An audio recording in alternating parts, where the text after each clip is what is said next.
大家好，我是 Alan，今天给大家分享一个技巧，就是 Monica 和比如说 GitHub 之类的这种 Git 服务怎么能方便的合并代码。其实有人吐槽说，我去合并代码的时候，每次都要去手动的去操作它，觉得麻烦。那实际上是有几种方式可以自动化的，我自己有2种常用的技巧可以分享给大家。第一种就是说，其实我们可以在 commit 里直接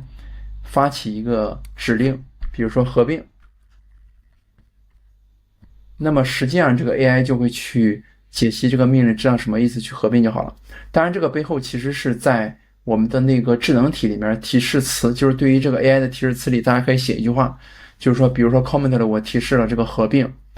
然后呢它就要遵从去发起这个 PR 的墨迹合并进去就好了。当然比如说这里我其实已经人工的去 review 合了，它其实会执行，但是最后会提示你已经合过了就好了。这是第一种方式。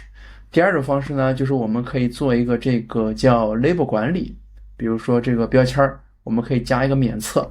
这样的话，当比如说我们去创建一个 app 的时候，我去比如说加上这个标签去免测，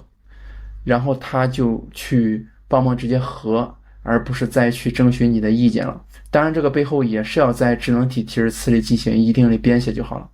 OK， 这就是我自己常用的2种操作。比如说这里回到头咱可以再看一下，其实这个地儿已经合了吧。所以 OK， 其实就是这2招，大家可以按需去做，当然也可以有别的方案，欢迎大家分享。